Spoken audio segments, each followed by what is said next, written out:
A graça e a paz de Jesus, igreja. É um privilégio nós podermos, como sempre, nos reunirmos aqui no domingo, final do dia, e podermos cultuar o Senhor, cantarmos ao Senhor e podermos agora abrir a palavra de Deus e sermos alimentados pela palavra de Deus. Então eu convido você a abrir a palavra de Deus comigo, no Evangelho, segundo nos escreveu Marcos, capítulo 5, Marcos, capítulo 5, nós lemos a partir do versículo 21, foi o texto que nós usamos na última semana. Hoje, então, nós continuamos falando desse texto, como eu disse, que nós faríamos na última semana. Se você não assistiu a primeira mensagem, se por algum motivo você não estava aqui, você também não assistiu na internet, você pode acessar lá o canal da igreja, você vai encontrar a mensagem sobre o toque de Jesus. Mas semana passada nós falamos da mulher, hoje eu quero falar com você sobre Jairo. Então Marcos capítulo 5, a partir do versículo 21, e diz assim a palavra de Deus: Tendo Jesus voltado de barco para outra margem, uma grande multidão se reuniu ao seu redor enquanto ele estava à beira-mar. Então chegou ali um dos dirigentes da sinagoga chamado Jairo. Vendo Jesus, prostrou-se aos seus pés e lhe implorou insistentemente: minha filhinha está morrendo. Vem, por favor, e impõe as suas mãos sobre ela, para que ela seja curada e que viva. Jesus foi com ele. Uma grande multidão o seguia e o comprimia. E estava ali certa mulher que havia 12 anos vinha sofrendo de hemorragia. Ela padecera muito sob o cuidado de vários médicos e gastara tudo o que tinha, mas em vez de melhorar, piorava. Quando ouviu falar de Jesus, chegou por trás dele, no meio da multidão, e tocou em seu manto, porque pensava: se tão somente tocar em seu manto, ficarei curada. E imediatamente cessou a sua hemorragia, e ela sentiu em seu corpo que estava livre do seu sofrimento. No mesmo instante, Jesus percebeu que dele havia saído o poder, virou-se para a multidão e perguntou: quem tocou em meu manto? Responderam os discípulos: vês a multidão aglomerada ao teu redor e ainda perguntas: quem tocou em mim? Mas Jesus continuou olhando ao seu redor para ver quem tinha feito aquilo. Então a mulher, sabendo que lhe havia acontecido, aproximou-se, prostrou-se aos seus pés e, tremendo de medo, contou-lhe toda a verdade. Então ele lhe disse: filha, a sua fé a curou, vá em paz e fique livre do seu sofrimento. Enquanto Jesus ainda estava falando, chegaram algumas pessoas da casa de Jairo, o dirigente da sinagoga. Sua filha morreu, disseram eles. Não precisa mais incomodar o mestre. Não fazendo caso do que eles disseram, Jesus disse ao dirigente da sinagoga: não tenha medo, tão somente creia. E não deixou ninguém segui-lo, a não ser Pedro, Tiago e João, irmão de Tiago. Quando chegaram à casa do dirigente da sinagoga, Jesus viu um alvoroço com gente chorando e se lamentando em alta voz. Então entrou e lhes disse: por que todo este alvoroço e lamento? A criança não está morta, mas dorme. Mas todos começaram a rir de Jesus. Ele, porém, ordenou que eles saíssem, tomou consigo o pai e a mãe da criança e os discípulos que estavam com ele, e entrou onde se encontrava a criança. Tomou-a pela mão e lhe disse: Talita, cumi, que significa menina, eu lhe ordeno, levante-se. E imediatamente a menina, que tinha 12 anos de idade, levantou-se e começou a andar. Isso os deixou atônitos. Ele deu ordens expressas para que não dissessem nada a ninguém e mandou que dessem a ela alguma coisa para comer. Palavra de Deus. Senhor, nós te pedimos agora, ó Pai, que o Senhor venha falar ao nosso coração através da sua palavra. que a sua palavra, ela venha encontrar corações abertos, mente iluminada, para receber a sua palavra, e que a sua palavra venha mesmo criar raiz no nosso coração, e que ela venha mesmo mudar a nossa história. Que o Senhor, Pai, venha mesmo trazer grande glória para o teu santo nome, e exaltar o nome do nosso Senhor Jesus Cristo através da pregação da sua palavra. Essa é a nossa oração em nome de Jesus nessa noite. Amém. Então, irmãos, nós começamos na última semana a falar sobre esse texto, que é um texto riquíssimo e maravilhoso, mas é um texto que ele envolve duas histórias. Nós temos aqui o que os teólogos, mais uma vez, chamam de um sanduíche que Marcos faz com duas histórias. Ele começa com Jairo, nós temos a história da mulher, da cura da mulher com o fluxo de sangue no meio, e então nós temos a volta da história de Jairo, o resumo do que aconteceu com a história de Jairo. Então é isso que está acontecendo aqui. Na última semana nós falamos, nós meditamos, nós analisamos a vida da mulher com o fluxo de sangue, e que tudo aquilo ali representava. Mas hoje eu quero então falar com vocês sobre Jairo, e quem é Jairo, e a importância de nós entendermos esse contexto histórico, esse contexto que a Bíblia está sendo escrita, para podermos entender o que a Bíblia está nos escrevendo, ou o que Marcos está aqui nos relatando. Então quem é Jairo? Porque várias vezes, se você notou na leitura, todas as vezes Jairo, ou o dirigente da sinagoga,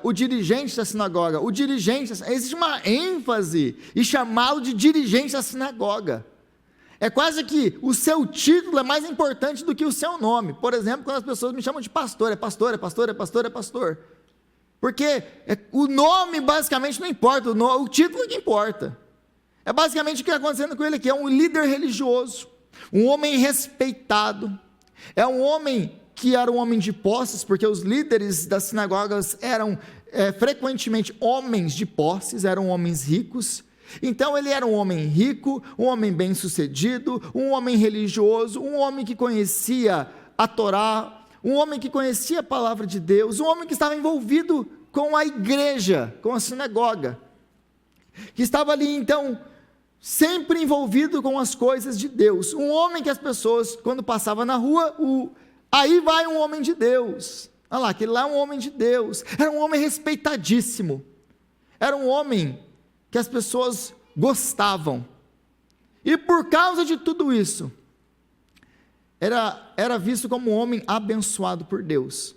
Uma vez que você é rico, uma vez que você tem saúde, uma vez que as coisas vão bem para você, você é um homem abençoado por Deus. Essa é a cosmovisão, a visão do tempo de Jesus. E isso nós podemos ver que antes mesmo do tempo de Jesus também é assim, e aliás, o nosso tempo também é assim. Se você é rico, se você tem dinheiro, se você tem saúde, é porque você tem o favor de Deus. Se você é pobre, imigrante, e não tem nada, e está doente ainda por cima, você é um miserável, Deus te odeia. É basicamente a visão aí de mundo. Então esse homem era esse homem que aos olhos humanos é um homem que tinha o favor de Deus e merecia o favor de Deus. Era um homem a ser seguido, um exemplo a ser seguido. Esse é Jairo. Tinha tudo que uma pessoa podia querer ter, uma vida perfeita. Agora é interessante que Jairo, sendo dirigente da sinagoga, ele provavelmente já tinha ouvido Jesus pregar na sua sinagoga, porque se você se lembra do começo do ministério de Jesus, ele pregava, ele entrava nas sinagogas e ele pregava nas sinagogas, até o ponto que ele é tirado das sinagogas e ninguém mais quer saber dele, começa a ser perseguido pelos líderes religiosos. Então Jairo, ele provavelmente já tinha ouvido Jesus pregando na sua sinagoga. Se ele não tivesse ouvido na sinagoga, ele conhecia Jesus, porque Jesus era conhecido por todo mundo. Todo mundo conhecia Jesus. O ministério de Jesus, nesse ponto, já tinha se expandido. As pessoas conheciam. Jesus sempre estava cercado por uma multidão. Tanto é que quando Jesus chega na beira do mar, já vem a multidão. Olha lá, Jesus chegou. Mas é importante a gente notar uma coisa, que agora chegou a tempestade, chegou o dia do diagnóstico, chegou o dia da má notícia, chegou o dia do sofrimento. Porque antes ele tinha tudo que um homem podia ter, então Jesus estava lá. Ah, legal, Jesus está lá, eu estou aqui, eu não preciso de Jesus. Mas chega o dia então da adversidade. E nós vemos, se você voltar comigo para o versículo 22, então chegou ali um homem dirigente da sinagoga chamado Jairo. Vendo Jesus, prostrou-se aos seus pés, ele implorou insistentemente: minha filhinha está morrendo, vem por favor e impõe as mãos sobre ela, para que ela seja curada e viva. Jesus era mais um, talvez profeta, mais um curador, mais um operador de milagres. Mas na hora que a adversidade chega, é que ele vai correr para Jesus. Apesar dele conhecer Jesus antes, ele nunca chegou e se prostrou e adorou o Senhor e pediu ao Senhor, implorou alguma coisa ao Senhor. Mas a adversidade chega e as dificuldades elas chegam na nossa vida para mostrar a nossa dependência de Jesus. Deus ele permite que as dificuldades e sofrimentos cheguem à nossa casa para nos mostrar a nossa dependência de Jesus, para nos levar de novo para aquele que é o Senhor de qualquer circunstância. Então Deus permite a dificuldade chegar para nos trazer de volta para Jesus. E no meio disso tudo aqui, a gente poder se prostrar diante dele e reconhecer que ele é aquele que pode transformar qualquer situação. Ele é aquele que pode transformar qualquer diagnóstico. Ele é aquele que pode mudar qualquer coisa na nossa vida. Então ele chega para Jesus dessa maneira. Mas a partir do versículo 24, nós temos a história da mulher, que diz aí: Jesus foi com ele, e uma grande multidão o seguia e o comprimia. É interessante aqui, uma grande multidão o seguia e o comprimia. Então ele chega desesperado para Jesus: Jesus, vem por favor, porque a minha filhinha está doente, a minha filhinha está à beira da morte. Jesus, corre na minha casa, eu sei que ela vai viver. Jesus, vem rápido. Então existe uma pressa. Existe para esse homem uma necessidade que é urgente. E Jesus diz para ele: não, eu vou com você. E ele levanta e vai. Mas o caminho é difícil. O caminhar de Jesus é muito difícil, porque as multidões atrapalham. Lembra que desde o começo do Evangelho, nós estamos vendo a multidão atrapalhando Jesus. A multidão nunca ajudou Jesus. Ela sempre dificultou o trabalho de Jesus. A multidão nunca ajudou, ela só atrapalhou. E aqui mais uma vez, Jesus está tentando caminhar, e ele vai com muita dificuldade, porque as pessoas estão o comprimindo. Se você já viu qualquer pessoa, qualquer famoso chegando no aeroporto, aí você vê aquele famoso, aí tem que ter a segurança, aquele negócio todo, porque a pessoa não consegue chegar, sair do aeroporto para entrar no carro. É uma dificuldade, a gente querendo beijar o cara, tirar foto, e autógrafo, e aquele grito, aquele negócio todo que vocês sabem como que é. Então nós temos uma multidão, e Jesus tem ali os seus apóstolos, os 12 que estão ali tentando ajudar ele a caminhar, a chegar na casa desse homem. A coisa está indo difícil, todo mundo apertando, e etc, etc. Quando de repente o inesperado acontece. Qual é o inesperado? Jesus decide parar para conversar. Porque então vem a mulher e ela toca em Jesus. E Jesus, percebendo que dele saíra poder, ele pega e para entrevistar o que aconteceu. Me conta aí a sua história. E Jesus, sendo Jesus, traz ela para o foco, traz ela para o meio. E começa a conversar com essa mulher. E aí, no meio de tudo isso, as pessoas descobrem que Jesus parou para atender uma mulher que está há 12 anos morrendo, e deixou de se apressar para salvar uma menina de 12 anos que está à morte. Ele para, isso é uma ironia aqui, porque é por isso que Marcos ele enfatiza os 12 anos. Ela está doente há 12 anos. Por que isso faz diferença para nós? O que faz diferença para nós saber se ela está doente há 1 semana ou há 12 anos? Não faz diferença para nós. Jesus curou. Mas por que Marcos coloca essa informação? E por que ele fala que a filhinha de Jairo tem 12 anos? Porque ele quer que você faça esse contraste. Meu irmão, o que aconteceria? Que médico no mundo atenderia ou priorizaria uma mulher com uma hemorragia há 12 anos? Chega num plantão médico, numa emergência, chega uma mulher que faz 12 anos, e você é um médico, você até já conhece essa mulher, porque ela já foi lá várias vezes. Você já até sabe a história dela. Aí de repente chegou uma menina de 12 anos que está à beira da morte. Qual você trata primeiro? Se você tratar a mulher e a criança morrer, você vai ser processado por negligência médica. Mas Jesus não está nem aí para isso. Então ele para essa mulher. Mas por que ele para? Nós vimos em detalhes na última semana o relato dessa mulher. Mas por que ele para conversar e para salvar? Fora tudo aquilo que nós já dissemos antes. Porque Jesus, ele quer nos ensinar uma lição. Que muito pior do que a morte é uma vida sem Cristo. Muito pior do que a morte é viver sem Jesus. É por isso que ele para salvar essa mulher, porque ele não queria apenas curar ela fisicamente, para que ela vivesse um pouquinho mais, ele queria salvar ela espiritualmente. Ela precisava entender quem é ele. É por isso que ele para.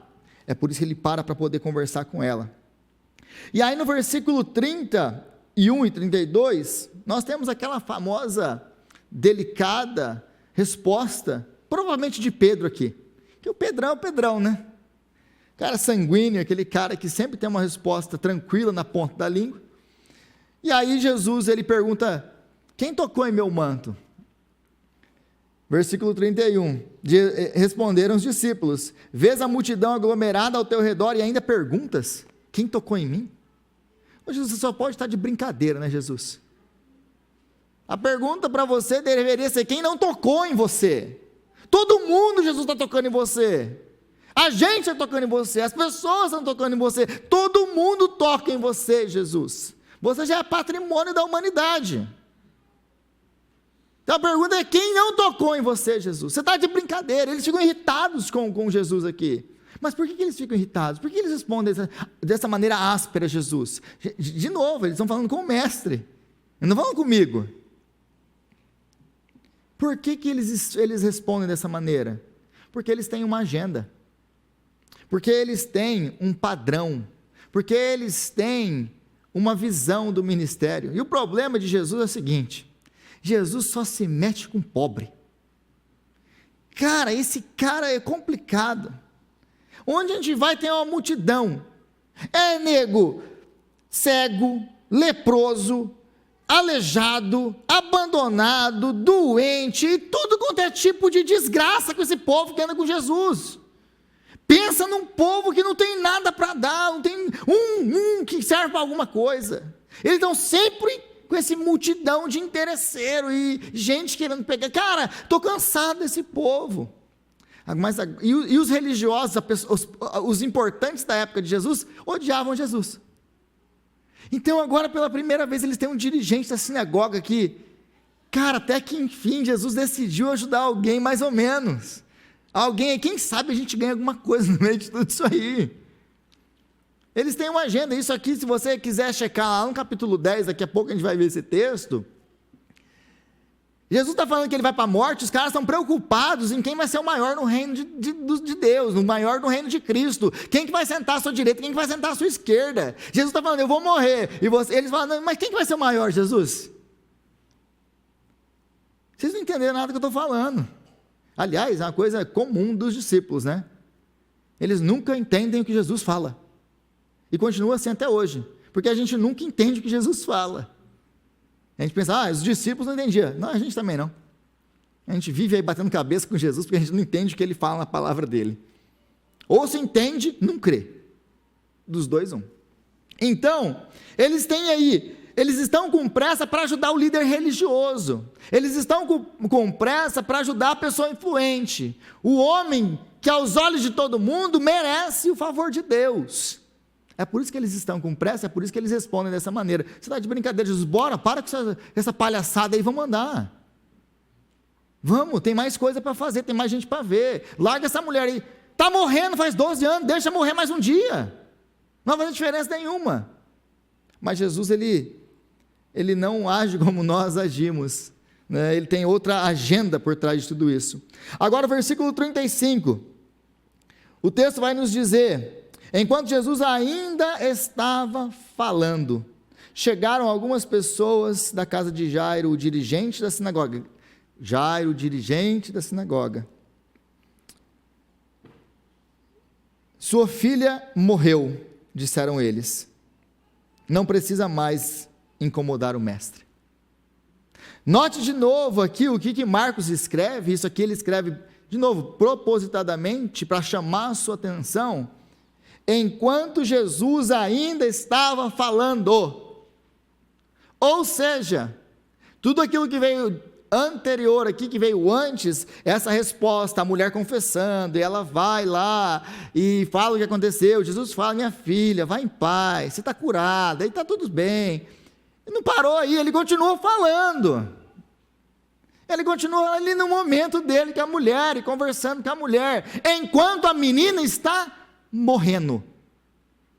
Então, ele continua falando, enquanto ele estava falando. Chegaram então pessoas da casa de Jairo, dizendo: a sua filha morreu.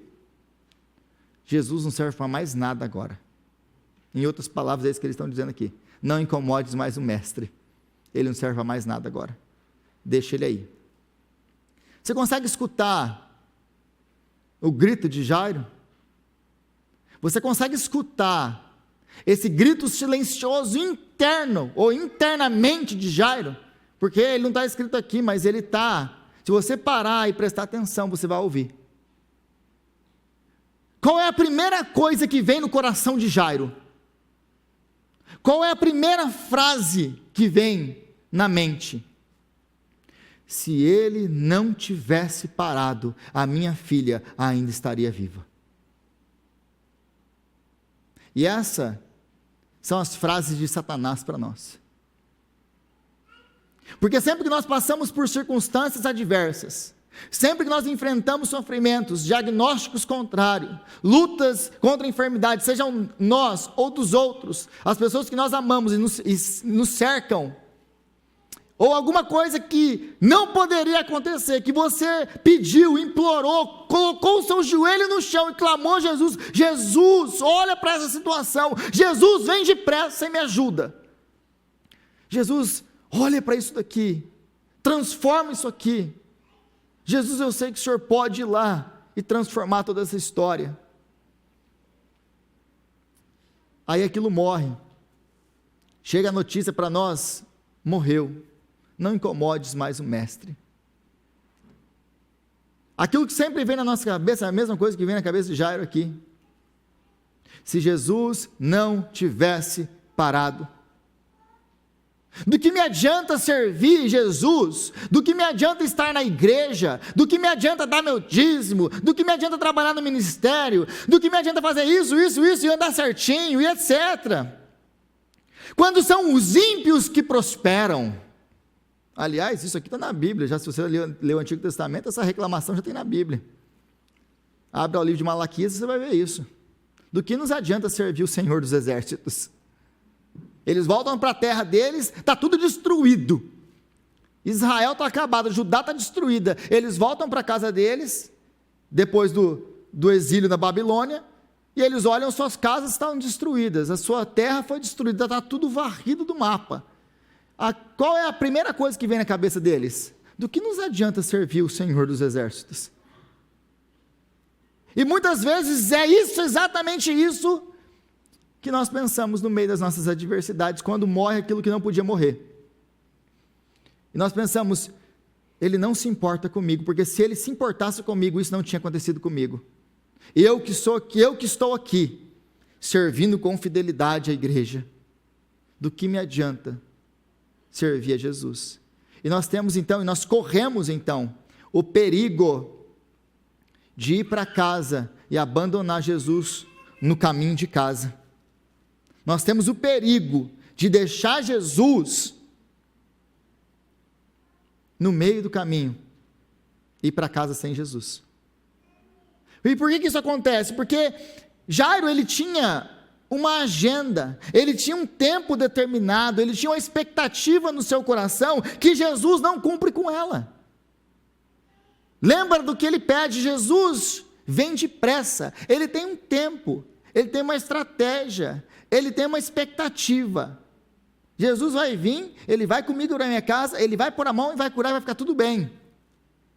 Mas não acontece o que ele esperava, no tempo que ele esperava e do jeito que ele esperava. Então ele está agora arrasado. Mas Jesus sempre vai aparecer atrasado para nós, enquanto nós impormos sobre ele as nossas agendas. Meu irmão, minha irmã, Jesus sempre vai parecer atrasado para você, enquanto você colocar sobre ele as suas expectativas, as suas agendas, o seu tempo pré-determinado. Sabe por quê que ele vai sempre parecer atrasado? Porque ele não obedece às nossas agendas. Ele é Deus e nós não somos. Ele sabe o que nós não sabemos. Ele está no trono, não você. Então, todas as vezes que nós colocarmos expectativas e colocarmos agendas para Jesus, nós vamos nos decepcionar com ele. E nós vamos correr o mesmo risco que Jairo está correndo, de abandonar Jesus no caminho de casa. Então nós ficamos decepcionados com Jesus, porque ele não cumpre com as nossas agendas. E por que nós nos decepcionamos com Jesus? Porque nós nos achamos merecedores. É por isso que nós nos decepcionamos com Jesus, porque nós achamos que Jesus nos deve alguma coisa. Nós acreditamos que uma vez que nós obedecemos, que nós estamos na igreja, que eu leio a Bíblia, que eu faço parte de algum ministério, e etc, eu estou acumulando para mim o direito de falar para Jesus o que ele tem que fazer e o que ele não pode fazer. E então nós somos como Jairo, e começamos a pensar assim: eu mereço que ele venha para minha casa e cure a minha filha. Eu gosto muito de uma frase do Tim Keller, que ele fala assim: enquanto você não entender quem você é, enquanto você não entender que você não merece nada, a ideia de evangelho nunca vai fazer sentido para você. Enquanto você pensar que você merece, a ideia de evangelho nunca vai fazer sentido para você. Por quê? O que é o evangelho? É Deus nos deu de maneira imerecida. Nós não merecíamos nada. A única coisa que nós merecíamos de Deus, diante de um Deus santo, é o inferno, a morte, a destruição, por causa do nosso pecado. Nós éramos, por natureza, inimigos de Deus. Então nenhum de nós, meus irmãos, merecia nada de Deus. Você quer o que você merece de Deus? É um lugar bem quente. Bem quente. É a única coisa que nós, pecadores, merecemos diante de um Deus santo. Então, enquanto nós nos acharmos merecedores, nós sempre vamos pensar como Jairo, ou sentir traídos por Jesus. Jesus me traiu, porque ele não cumpriu com a minha expectativa, com aquilo que eu achava que ele tinha que fazer, porque ele não cumpriu com a minha agenda. Ele não cumpriu com a minha agenda. Então nós criamos as nossas expectativas, nós fazemos os nossos planos, nós impomos isso para Jesus, mas aí nós nos iramos com ele, porque ele não faz o que a gente achou que ele tinha que fazer. E meu irmão, minha irmã, a culpa disso é sua, a culpa disso é minha. Essa decepção é sua culpa, é minha culpa, porque ele não obedece às nossas agendas de novo. Você vai se decepcionar, você vai se frustrar com ele toda vez que você criar essas expectativas, agendas e tempo determinado. Você vai fazer tudo isso, você vai querer ir embora para casa sem Jesus, você vai me ligar, E eu não vou poder falar para você que a culpa disso é sua, naquele dia, porque você vai estar chorando demais para poder falar isso, mas você já vai saber o que eu estou pensando. E a culpa disso é sua, porque você criou uma expectativa em um tempo determinado, em uma agenda, empurrou ela para Jesus e chamou isso de fé. Eu creio que Ele vai fazer. E se Ele não fizer? E se Ele não fizer? Você está pronto para dizer, como Jó, Deus deu, Deus tirou, louvado seja o nome do Senhor. Só pode responder dessa maneira, meu irmão, minha irmã, aquele que entendeu que não merece nada dele. Só pode responder dessa maneira aquele que entendeu que tudo que eu tenho é graça. Se Ele deu e se Ele tirou, é graça. Enquanto nós nos acharmos merecedores, a gente não vai conseguir responder dessa maneira, porque a gente sempre vai se sentir traído por Jesus. E é importante nós lembrarmos de uma coisa de novo, que Ele é Deus e nós não somos. Ele sabe de coisas que você não sabe. Ele pode ver coisas que você não vê. Ele sabe do futuro e você não. Agora, quando nós entendemos uma coisa, que nós não somos merecedores, quando nós entendemos que tudo na nossa vida é graça, você vai passar a viver os seus sofrimentos e viver as suas angústias de uma maneira completamente diferente. Quando você sabe que é graça, que não é merecimento, você não vai mais olhar para Jesus quando alguma coisa ruim acontecer, e a primeira coisa que você quer é abandoná-lo. Por quê? Porque você entende que a bênção do Senhor na sua e na minha vida não é medida a partir das bênçãos que você tem. A bênção de Jesus, ou a bênção de Deus em Cristo Jesus, não é medido na sua vida se você tem ou se você não tem o carro do ano, a casa que você quer, se você tem, aliás, emprego, saúde e outras coisas que são básicas para a nossa existência. A bênção do Senhor na sua vida não é medida a partir das coisas que Ele nos dá e nos proporciona. A bênção do Senhor na sua e na minha vida é medida a partir de apenas uma coisa: Ele te deu Cristo para morrer por você na cruz. Quando você entende que você é um miserável, quando você entende que a cruz é a expressão maior do amor de Deus por você e por mim, que não merecíamos nada, que éramos por natureza inimigos de Deus, e que Deus entregou o seu Filho para morrer pelos seus inimigos, você vai entender que aquilo que você está passando, a dificuldade que você está enfrentando, o diagnóstico contrário que você, que a sua esposa, que os seus filhos estão passando, não é porque Deus não te ama, mas Ele tem um propósito no meio de tudo isso, que você não entende naquele momento, e pode até morrer, mas Ele continua sendo Deus, e Ele continua te amando. Ele continua te amando, independente do que você está passando, e Ele está com você no meio das suas lutas, porque Ele prometeu que Ele estaria. Mas a presença de Jesus no caminho de casa não nos isenta, meus irmãos, de lutas, de dificuldades, como a presença de Jesus no barco não nos isenta da tempestade, mas Ele prometeu estar conosco até o último dia, até a consumação dos séculos.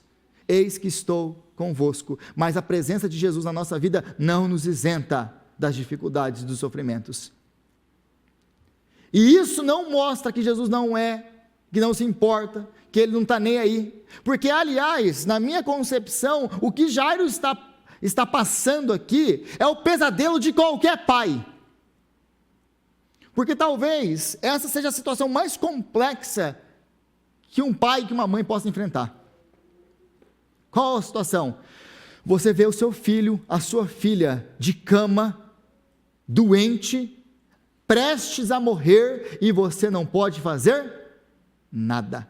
Não importa o quanto de dinheiro você tenha, não importa quanta teologia você tenha, não importa quanta fé você tenha, nada disso pode mudar nada. Você está vendo a sua filha, o seu filho, à beira da morte, e você não pode fazer nada. Nada. Essa é talvez a situação, na minha concepção, a mais difícil de você suportar. Porque uma vez que nós estamos doentes, é uma coisa. Os nossos filhos estarem doentes é outra coisa. É outra coisa completamente diferente. Então Jairo está numa situação dessa. Mas quando nós enfrentamos esse tipo de coisa, nós precisamos lembrar que mesmo em situações como essa, Ele nos ama, Ele se importa, e aliás Ele se importa tanto, que Ele veio, para poder se entregar, para ter o seu corpo partido, o seu sangue derramado, para morrer. Ele se importa tanto com o nosso sofrimento, que Ele veio, mas Ele não veio para nos livrar de um sofrimento momentâneo, físico e passageiro. Ele pode nos livrar desses sofrimentos que nós temos momentâneos e passageiros, que são os dessa vida, mas Ele veio para lidar com a nossa morte espiritual. Ele veio para lidar com a nossa eternidade. Deus, Ele não está preocupado com os sofrimentos que nós temos nessa vida. Por quê? Porque Ele sabe que esses sofrimentos vão nos purificar e nos levar para perto dEle, e Ele nos deixa passar por eles intencionalmente, porque Ele sabe que o que nos aguarda é a eternidade, é que aquele dia que nós vamos nos encontrar com Ele, e escutar isso dEle: vinde a mim, benditos do meu Pai, para o gozo eterno, onde será enxugado dos seus olhos toda lágrima, e vocês vão gozar dele para sempre. A morte não tem a última palavra na sua vida, aquele diagnóstico não tem a última palavra na sua vida, a falta de emprego não tem a última palavra na sua vida, o seu sofrimento, seja lá qual for, não tem a última palavra na sua vida. A última palavra é de Jesus, dizendo: venham, porque eu comprei vocês a preço de sangue, e nada pode separar vocês do meu amor, nem a morte, nem a vida, nem os anjos, nem os principados, nem o presente, nem o porvir. Nada, absolutamente nada, pode nos separar do amor de Deus, que é nosso por meio de Jesus Cristo, nosso Senhor. Então, Jesus, Ele para a fim de o conhecermos, porque nas vidas das duas pessoas aqui, tanto de Jairo quanto da mulher do fluxo de sangue, a parada de Jesus tem o mesmo intuito: salvação. Lembra-se que na última semana, quando nós falamos dessa mulher, ela tem uma visão distorcida de quem é Jesus, ela ouve falar de Jesus. Jesus é um curandeiro, Jesus é uma pessoa que pode curar com poderes mágicos, ela tem um misticismo, ela tem uma fé que não é uma coisa clara, ela não sabe quem é Jesus, ela queria tocar em Jesus e ir embora, e ela ia embora com o imaginário distorcido de quem é Jesus, mas Jesus chama ela para o centro, para que ela pudesse ter um encontro com Ele, e para que ela pudesse conhecer quem é Ele. Ele não é um curandeiro, um mágico, Ele é o Senhor. Ela queria apenas ser curada para viver mais uns anos, Jesus queria curar ela, para que ela vivesse pela eternidade. Jairo tem a mesma coisa. Jairo, ele chega esperando que Jesus corra lá na casa dele, e cure a filha dele de uma febre, de uma doença, de alguma coisa que eles não sabem nem o que é. Mas ela está viva, é só Jesus colocar a mão, coisa simples, põe a mão e vai ficar tudo certo. Ele tem uma visão sobre Jesus. Jesus é um profeta, Jesus é um operador de milagres, Jesus é um grande rabino, Jesus é alguém que tem o favor de Deus, e é isso que ele é. Jairo precisava entender que Jesus é muito além, ele vai muito além, ele é muito maior do que qualquer profeta, ele é o próprio Deus. Então Jesus, ele para a fim de nós o conhecermos. Meu irmão, minha irmã, muitas vezes Jesus para na sua vida a fim de você conhecer Ele. Ele intencionalmente, Ele para. Espera aí que eu tenho que consertar uns assuntos aqui, eu tenho que conversar aqui, eu tenho que fazer resolver um outro problema. Enquanto isso, aí espera um pouquinho. Mas Jesus vai morrer. Mas espera que eu tenho que... Mas Jesus vai morrer. Mas Jesus vem depressa. Mas Jesus vai morrer. Jesus morreu. Eu queria que morresse. Porque você precisava me conhecer. Não é assim que ele faz com Lázaro, seu grande amigo? As irmãs mandam, vem salvar aqui o seu amigo. Jairo está doente. Seu amigo. Amigo de Jesus. Aí Jesus decide ficar ali mais um tempo. Não vou ficar aqui por aqui. Aí depois, ele decide ir lá, porque Jairo morreu. Mas por que não foi antes? Porque Marta e Maria precisavam entender quem era ele. Ele não é apenas um amigo. Ele é o Senhor. Jairo precisava que ele entender que ele não é apenas um amigo, ele é o Senhor. As paradas de Jesus têm sempre esse propósito na minha e na sua vida, te salvar e transformar a sua vida. Salvar você e transformar você. Então Jesus sempre vai nos dar muito mais do que nós esperávamos, do que aquilo que nós pedimos ou até pensamos, como diz o profeta. Mas Jesus sempre vai exigir muito mais daquilo que você esperava entregar. Como que funciona isso?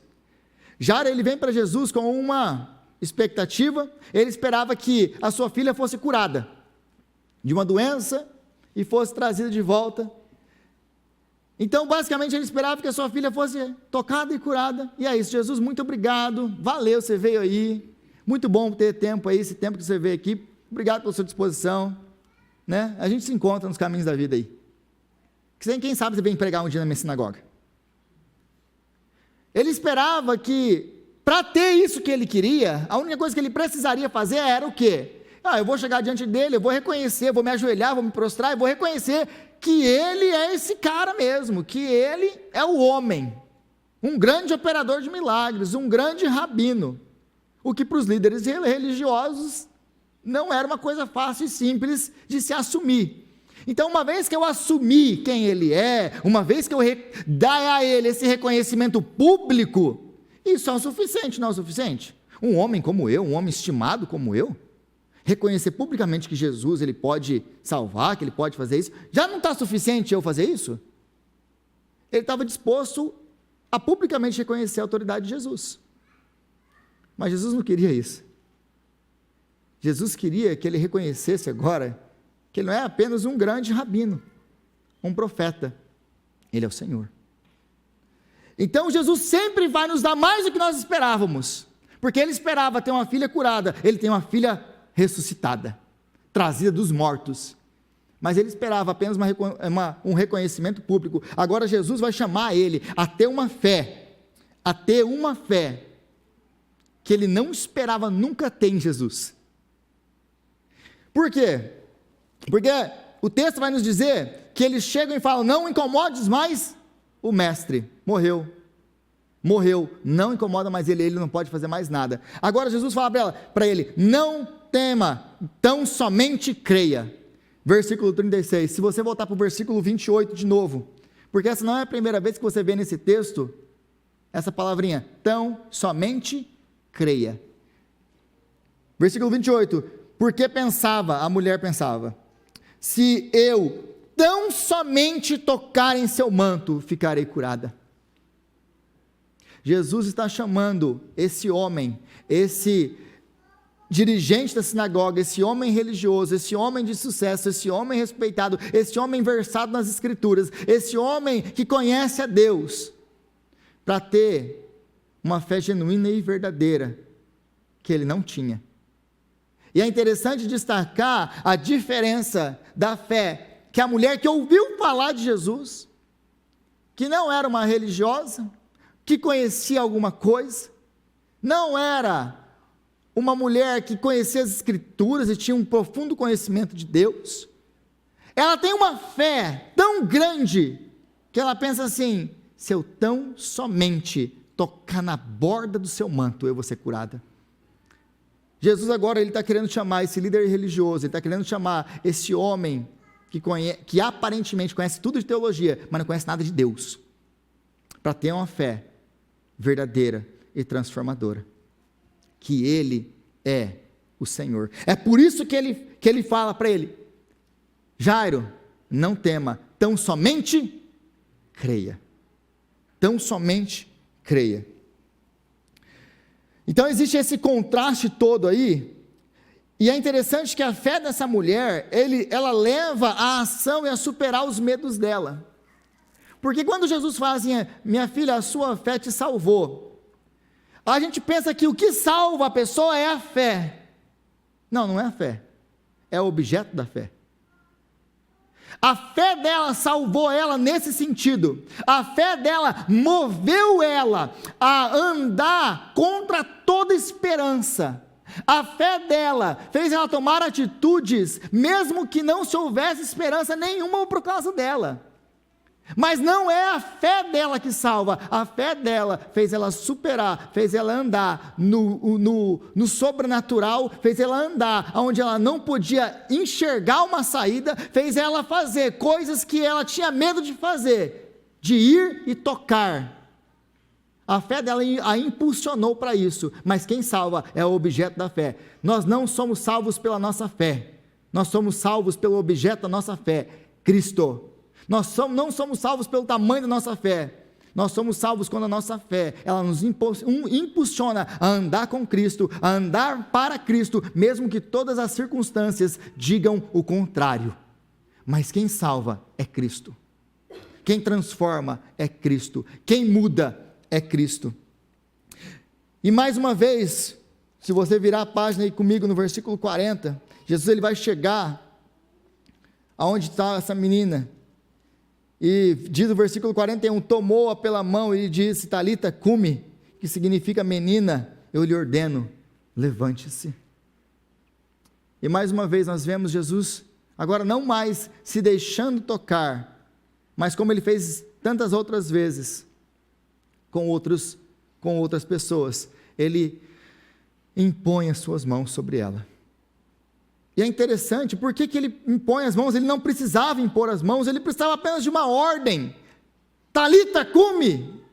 Ele não precisava tocar nela. Mas por que ele toca mais uma vez? Porque Jesus está tomando o lugar dela. Porque Jesus, agora, ele está se identificando com ela.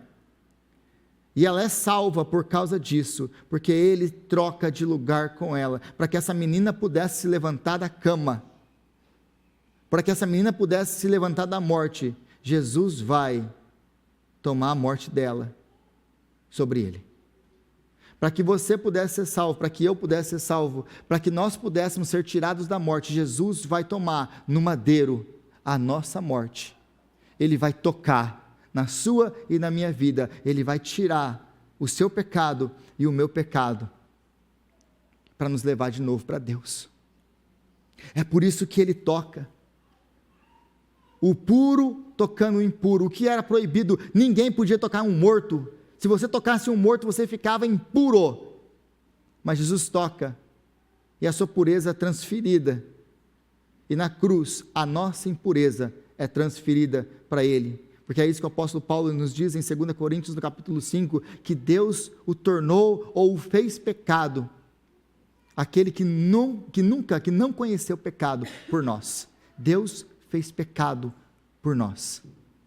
Deus coloca o nosso pecado sobre Jesus, e ele coloca a justiça de Cristo sobre nós, e é por isso que nós podemos estar aqui essa noite, para adorar esse Deus santo.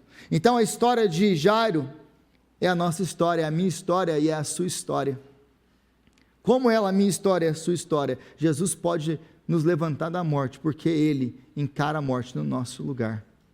Jesus pode transformar a sua vida e transformar qualquer circunstância adversa, porque ele tomou a sua inimizade contra Deus, porque ele restaurou a sua vida através do seu sacrifício. Agora nós temos paz com Deus.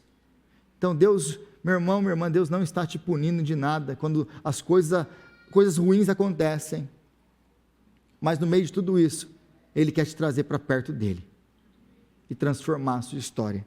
E é isso que nós comemoramos aqui hoje, na ceia do Senhor. O sacrifício, a morte que Jesus enfrentou para que nós tivéssemos vida.